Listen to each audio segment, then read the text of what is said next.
This is a special edition of Local 3 News, Storm Alert Weather Day.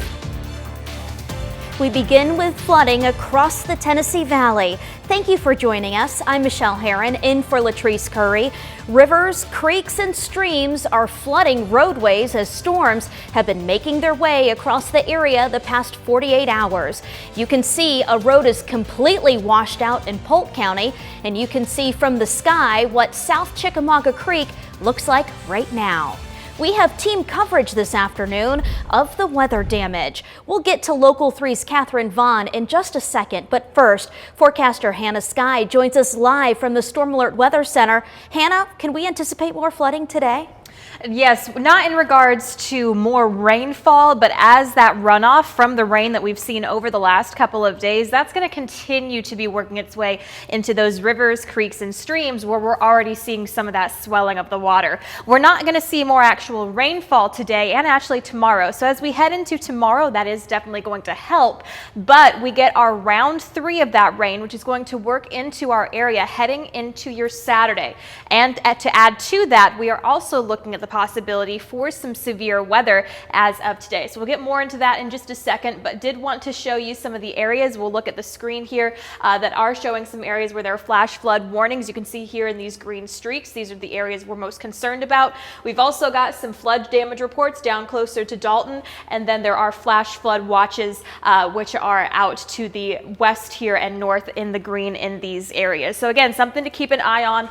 This is the rainfall we've received over the last 3 days. So anywhere between 3 to 4 inches of that rainfall really around the board. So we've seen a lot of rainfall accumulation. Here's what the rivers and creeks are looking at right now. Once this moves ahead a little forward, there we go. You can see here we're looking at areas that are in that action mode to that minor flooding risks here in that orange areas. You can see here where those areas are beginning to swell. And taking a look at that camera from North Georgia, things are looking pretty clear. But again, things are starting to elevate as we take a look at those flood-prone areas I was mentioning. Coming up in just a bit, we'll talk more about what you can expect in regards to the next couple of days and what we're looking at with that severe weather threat Saturday. Back to you, Michelle. All right, we're not in the clear just yet. Thank you, Hannah.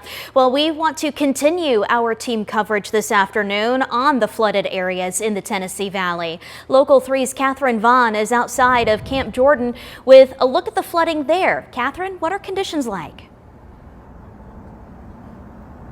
Yeah, thankfully this rain has finally stopped and we're seeing the sun for the first time in what feels like a few days. But now we are dealing with the aftermath of all that rainfall just continuing to migrate downhill. And so just as you guys were saying, we want to remind people that we are not in the clear just yet. We have a buildup of all this rainfall in lower level areas. And I want you to take a look at everything around me.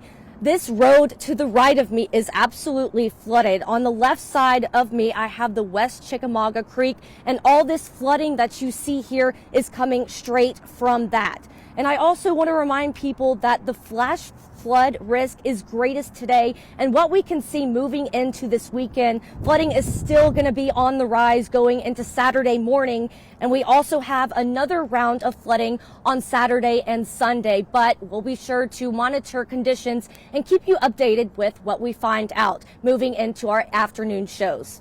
Thank you. I'm Catherine Vaughn, Local 3 News. All right. Thank you so much, Catherine. A roadway in Polk County washed out this morning. Part of the road near the intersection of Highway 30 and Sage Hill Road collapsed from recent flooding in the area. TDOT says cleanup is already underway near Kimsey Mountain Road, and the road is closed until further notice. Drivers can use 411 and 64 to navigate around the closing. Local 3's Audrey Shirley is there and will have more information for us coming up at 12:30. The Tennessee Valley Authority is closely monitoring the river system across the region. TVA spokesperson Scott Fiedler says their River Forecast Center is working around the clock to ensure safety. Right now, TVA is spilling at all of their main stem dams, moving water both over the dam and through generators to prevent flooding. Fiedler advises people to avoid the dams, but if you must be near one, stay aware.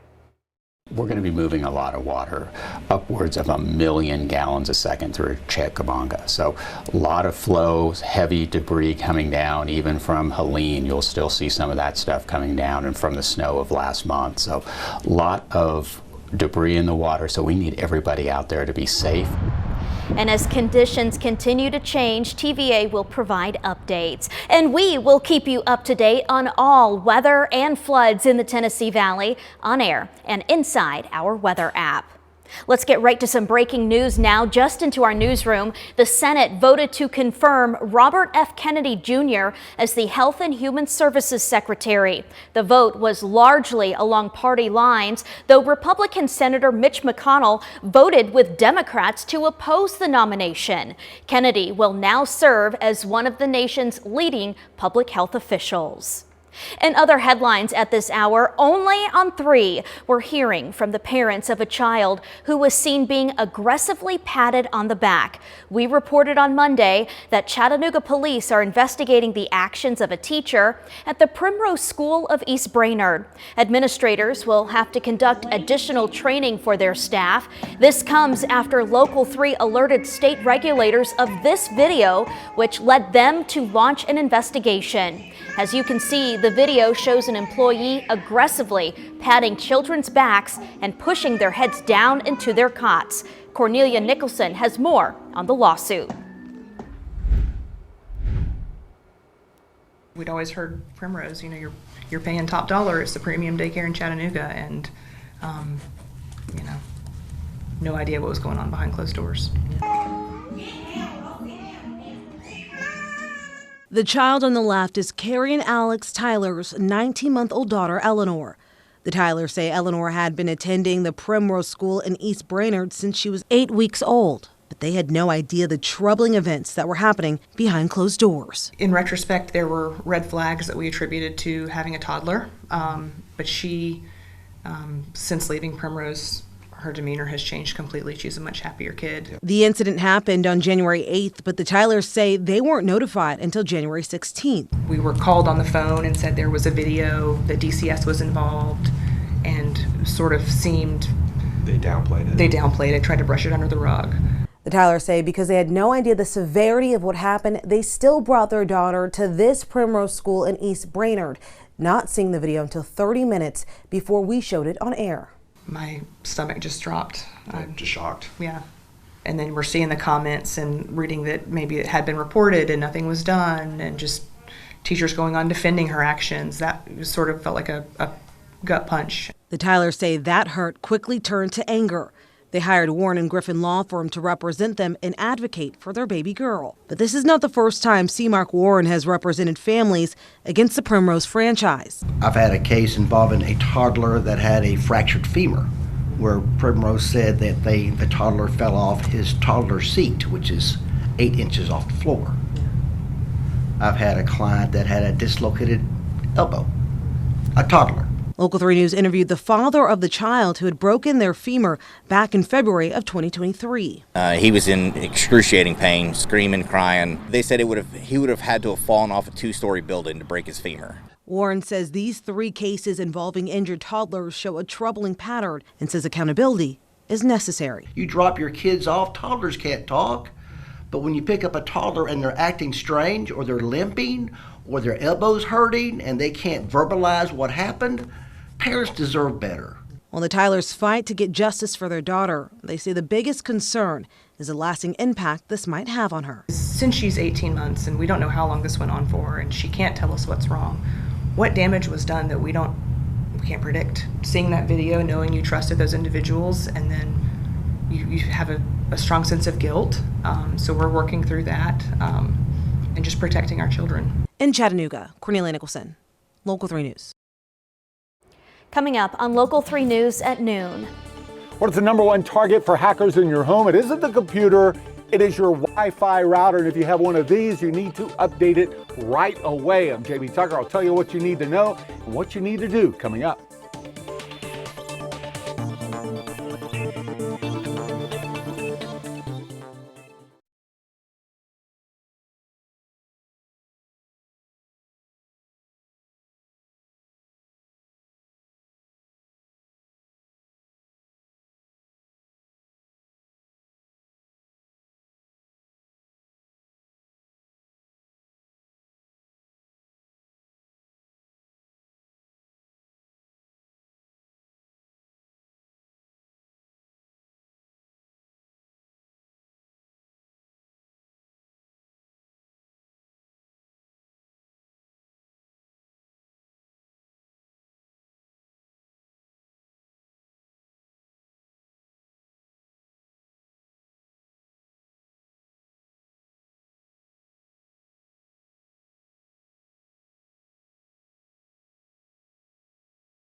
A security flaw in popular internet and Wi-Fi routers, allowing someone to hack into the home internet connection and potentially every device connected to the Wi-Fi network. Our consumer technology reporter Jamie Tucker has the story. It makes sense hackers are going after Wi-Fi routers because if they gain access to this, they gain access to your computers, your doorbell camera, your security system, even your television, anything connected to the internet through a Wi-Fi router. Netgear, makers of Nighthawk routers, urging customers to install a critical security update to some of its more popular gaming routers and access points. XR 1000, 1000 V2, and 500, WAX 206, 220, and 214 V2. Netgear says the vulnerability will allow remote network access without user permission or even knowledge. And if you're unsure of the model you have, you'll find that information on the bottom of the router. Now, once connected, a hacker can install malware on computers, steal information, and, like in this case, take over a security camera where a young girl was being watched in her room as hackers even talked to her. It isn't just Netgear routers with vulnerabilities. Other brands have issued similar critical updates. Even routers without security flaws, in fact, are vulnerable. Most come with usernames and passwords like admin and password.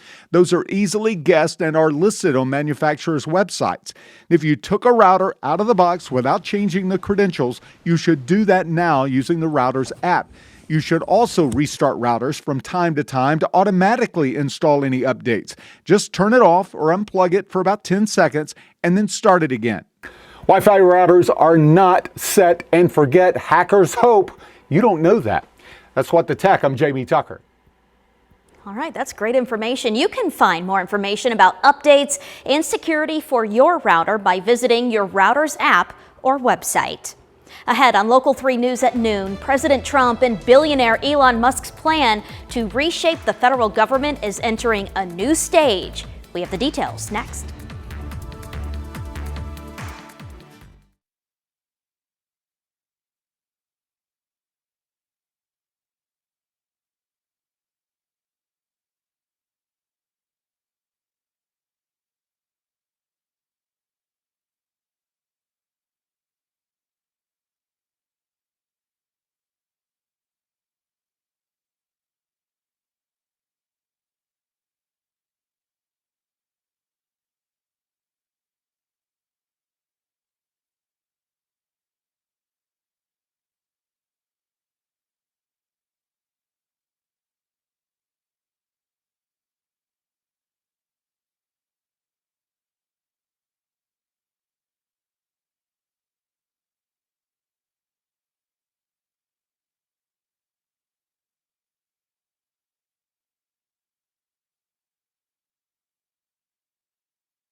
Well, President Trump is pushing peace talks this morning to end the ongoing war between Russia and Ukraine after calls with the leaders of both countries. NBC's Peter Alexander has details.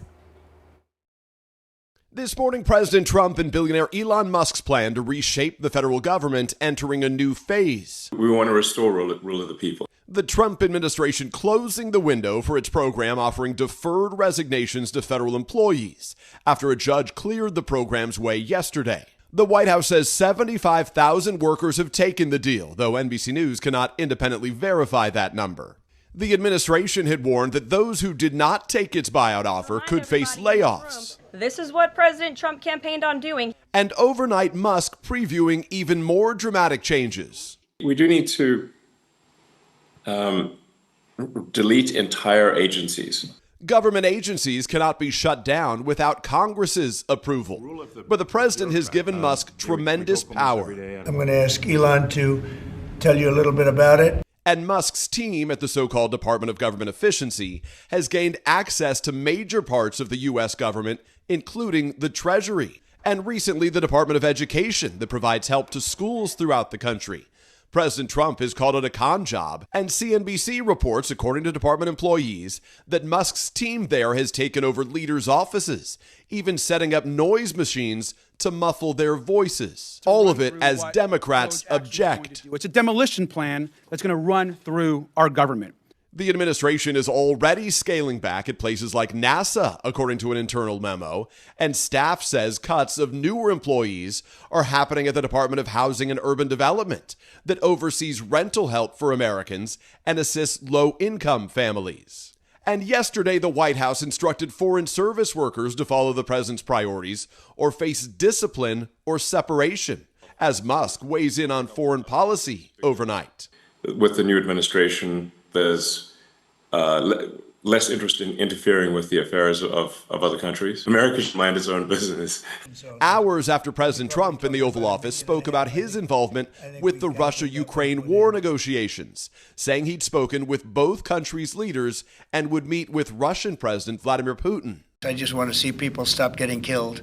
President Trump also appearing to rule out NATO membership for Ukraine, which would be a major victory for Putin. I don't think it's practical to have it personally. And that was NBC's Peter Alexander with that report. All right, it's a storm alert weather day. Let's go ahead and bring in forecaster Hannah Skye. Hey, Hannah, how's it looking out there? Good afternoon, guys. Well, I mean, when you look outside, it's a lot drier outside, so it's a little bit cool. You've got a little bit of that chill, so I definitely recommend bringing out a light jacket of some kind. But we are still dealing with some flash flooding in some areas. But I did want to let you guys know that those temperatures today are going to reach around 51 degrees here in Chattanooga. Around the board, staying there in the upper 40s and the lower 50s. So not exactly super warm, but it's not really chilly either. Did want to show you guys what we're looking at. This is the Sequatchie River near Whitwell, and it is in that minor flood stage right now and is likely going to stay that way as we head into the next couple of days through your Saturday. And as we head into Saturday and start seeing more rainfall, that's likely going to increase. Here's a look at Lookout Creek near New England. So we are in that minor flood stage right now, kind of bumping up towards that moderate level, but it is expected to decrease in water level as we head into your early Saturday. But again, that third round of rain I've been talking about is going to work into our area as we head into your Saturday evening, into your Sunday morning. So we're going to see more rainfall on top of what we've already seen. As of right now, it does look like the majority of that rain is going to stay farther up to areas of middle and western Tennessee. They are going to be looking at some serious flood issues as we head into Saturday on top of the waterlogged soil that we already have as of now. But for us down here in Chattanooga and our viewing area, we are looking at between maybe 1 to 2, possibly 3 inches of rainfall as we head into your Saturday and your Sunday. But again, if you plan on traveling to Middle Tennessee, they are looking at some issues as we head into the next couple of days in regards to that rainfall. We are also under a slight, that is a 2 out of 5 risk for severe weather heading into your Saturday, with an enhanced risk farther down to our south. Now, this area such as Alabama and Mississippi are looking at the higher risk for a severe weather outbreak with the more likelihood for tornadoes. For us, we are under a slight, again, 2 out of 5 risk for gusty winds and a lower end threat for tornadoes. It's definitely something to watch, and we will be watching it very closely. Make sure you're tuning in with us or downloading the Local 3 weather app so you can get updates and are in the know as we head into this weekend. Here's kind of a look as we head into the next couple of days. This is moving through Saturday, so most of the morning we should be staying staying clear. It's when we head into your overnight hours. That's when we start seeing this line form, and it's going to work its way in early Sunday morning, bringing us torrential rainfall again on top of what we've already seen, and possibly give us some severe weather with a few storms as it moves its way through.